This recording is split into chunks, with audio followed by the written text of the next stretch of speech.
Impacto, ¿cómo están? Yo soy Juncal Solano. No te olvides compartir este video, no te olvides suscribirte, dejar tu poderosísimo like, que el día de hoy arrancamos. Y es que de forma inesperada el presidente Andrés Manuel López Obrador recibe una gran noticia. México dentro de los países más ricos. Y si curiosamente con esta pandemia se da a conocer que el mundo es más rico. Interesante. ¿A qué se debe? ¿Qué sucedió? Y no solamente eso, ¿por qué México está dentro de los 10 países arriba de Australia? Cabe mencionar como los más ricos y cuál es el proyecto, plan que bueno se busca para México, que bueno el que está dando el banderazo es el actual presidente López Obrador y que comienza a ser ahora sí que analizado en otras partes del mundo y que sorprendió esta encuesta a nivel mundial. Así que quédate con nosotros que arrancamos con la información, que esto no lo verás en los medios tradicionales.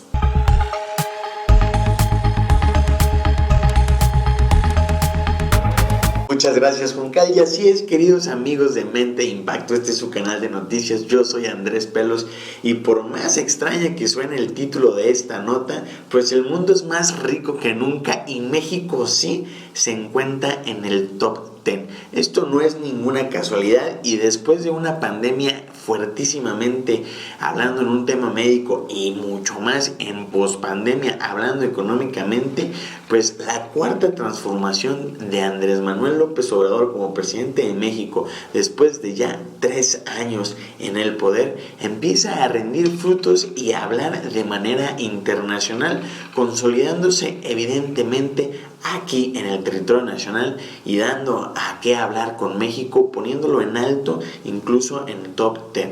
El patrimonio neto medio per cápita en el mundo creció, pero pues varía entre varios países. Entre una nación creció más de 7 veces que el propio México. Sin embargo, pues vamos a ver un poco más. La consultora McKinsey & Company ofrece una mirada en una profundidad en la economía global después de una pandemia y pues casi 2 años de turbulencia financiera. De acuerdo con estos análisis, el mundo nunca ha sido más rico, aunque haya grandes variantes entre estos pues países, hogares e industria. Como ustedes saben, también este año se rompió el récord de la persona con el mayor poder adquisitivo en la historia de la humanidad, por lo cual este tipo de datos hacen un poco de match. Vamos a poner un poco de contexto y un poco de trasfondo de una comparación entre México y Australia. Por ejemplo, en México el patrimonio neto per cápita oscila aproximadamente en los $46,000, alrededor de 946,000 pesos. Sí, mientras que en Australia es de 351,000 dólares, aproximadamente 7,5 millones de pesos. Hay todavía una brecha muy grande entre estos 10, pero ya que la cuarta transformación con las decisiones del presidente Andrés Manuel López Obrador nos hayan puesto en un ámbito internacional como este, es de felicitar. El patrimonio neto es el depósito de valor que define la riqueza y ayuda a generar ingresos a futuro.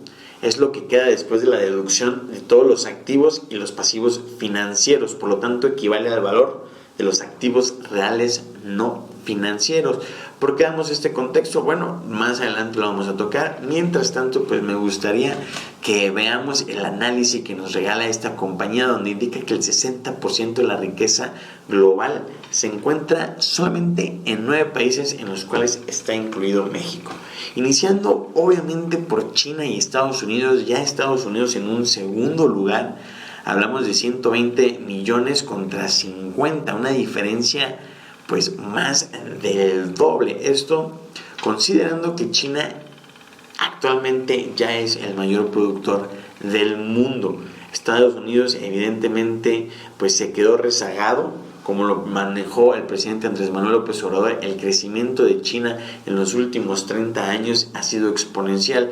De representar el 1% de la producción mundial, ahora representa casi el 14-15%. Después de esto viene pues el gran poderío de la Unión Europea, siempre liderado por Alemania, después Francia, el Reino Unido, que ha caído, y bueno, el primer aquí sorpresivo es Canadá. Después viene Australia y Japón por el lado de Asia. Y bueno, México. México siendo el único latinoamericano en esta lista. Después de Suecia, un país que durante muchos años ha tenido pues un registro de pues la mejor calidad de vida, perdón. Aquí, por ejemplo, vamos a poner un poco más de contexto. Australia, Canadá y México tienen considerables recursos naturales, mientras que los exportadores de manufacturas como Alemania, Japón, poseen importantes activos financieros netos. China y Japón tienen algunos de los ratios más altos en patrimonio neto en respecto al Producto Interno Bruto, el PIB. Entre los 10 países de China representa el 50% del crecimiento del patrimonio neto o riqueza entre el 2000 y el 2020, justo enseguida de Estados Unidos con el 22%. Estos dos países representan el 10% de la riqueza que se posee en los hogares a nivel mundial. Así es, las casas, los hogares, las viviendas que más poseen dinero a nivel mundial, pues las mantienen entre China y Estados Unidos. La Unión Europea ha caído fuertemente respecto a esto. Pero una vez que vemos este contexto mundial, pues vamos viendo qué pasa en México, un poco más dentro. El informe global de la riqueza del banco Credit Suisse encontró que las personas más ricas de México pues están en el 1% de la población y que en ellos se encuentra el 31% de la riqueza de todo el país. Pues sí, hay una división muy grande en México, solamente el 1% de la población controlando el 31% de la riqueza. Esto se ha dado durante mucho tiempo, sin embargo, esta cuarta transformación ha hecho que cada vez las personas que más lo necesitan creen más oportunidades de recursos. La Organización de las Naciones Unidas, por medio del Programa de Naciones Unidas para el Desarrollo, señaló que México es el segundo país de Latinoamérica en que los ricos concentran la mayor cantidad de ingresos nacionales. Por otra parte, en 5 países de la región como Colombia, Brasil, México, Nicaragua y Perú, los ciudadanos piensan que la distribución de los ingresos es más igualitaria y es menor a la concentración de la riqueza en los niveles más altos. Esto hablando un poco de México. Una de las principales acciones que nos llevó a tener esto como resultado fue pues que México, en su cuarta transformación y llevando como la ideología pues bueno, la disminución del despilfarre, de dar pues todo este dinero que se robaba y tener un enfoque un poco más guiado hacia la austeridad. Ejemplo de esto, la manera en la que el presidente pues manejó la pandemia, siendo uno de los países de Latinoamérica o de América Latina que gasta menos dinero.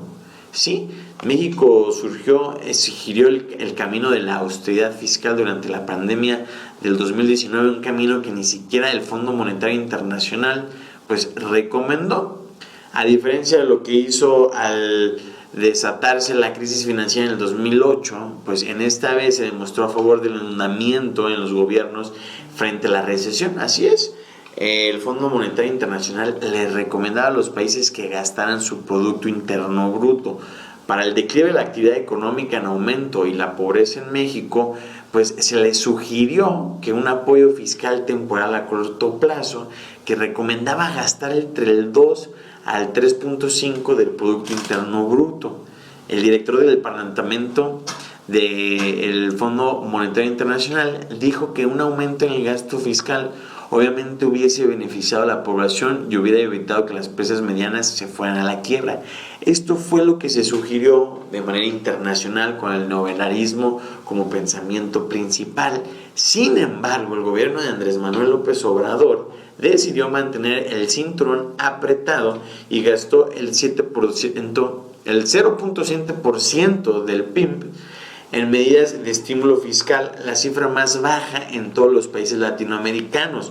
Como ustedes saben, por ejemplo, en Estados Unidos, Joe Biden hizo lo contrario, empezó a dar dinero a destajo, imprimieron mucho billete y empezaron a dar apoyos a toda la gente que se quedó en casa varada, estancada, a todas las personas, estudiantes que no tuvieron más oportunidades, a toda la gente que pudo, se le dio dinero para poder sobrellevar la pandemia. ¿Qué es lo que está pasando en este momento? Estados Unidos tiene la inflación más alta y todo ese dinero pues no aguanta. ¿Y qué quedó abajo? Los salarios.